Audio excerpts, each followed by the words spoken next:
ओडिशा सरकार जो ओडिया पक्ष पालन हो 1 तारीख रु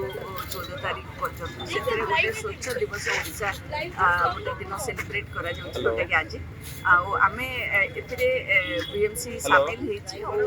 विभिन्न ऐतिह्यस्थली पर्यटन स्थली को सफा रखापी आज मास्क क्लीनिंग कार्यक्रम कर आपण मैंने जानते बीएमसी तरफ विभिन्न समय मास्क क्लीनिंग कार्यक्रम कराए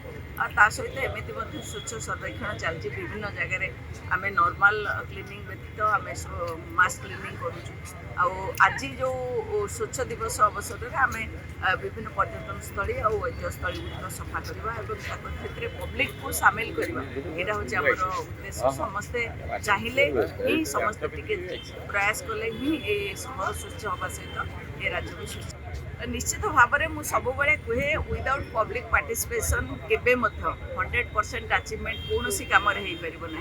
तेणु सरकार तो चेष्टा बीएमसी चेष्टा कर सहर को स्वच्छ सुंदर करने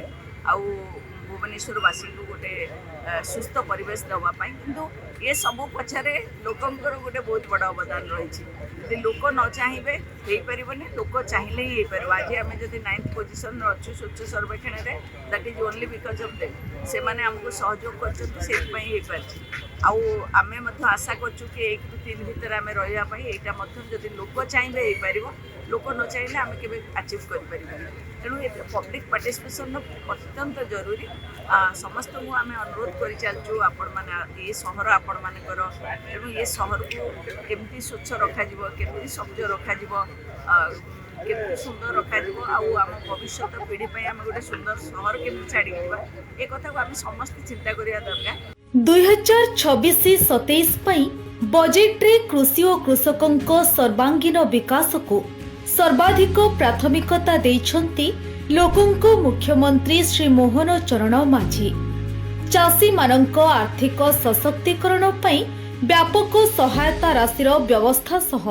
कृषि क्षेत्र में आधुनिक ज्ञानकौशल और यांत्रिकीकरण को प्रोत्साहन देबा पई अनेक गुरुत्वपूर्ण पदक्षेप ग्रहण करिछंती।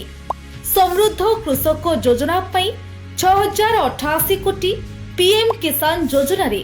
20,230 कोटी, कृषि यांत्रिकीकरण एवं कृषि उद्योग पई 841 कोटी और श्री अन्न अभियान पई 400 कोटी टंकार व्यय बराद करा जायछि। एही बजेट अधीन रे पुष्टि शस्यर चाष और व्यवहार को वृद्धि करने सहित ग्रामीण अर्थनीति को सुदृढ़ करी ओडिशार प्रतिटी कृषक परिवार को एक समृद्ध और आत्मनिर्भरशील भविष्य प्रदान करने को लक्ष्य रखिछंती लोकंक सरकार।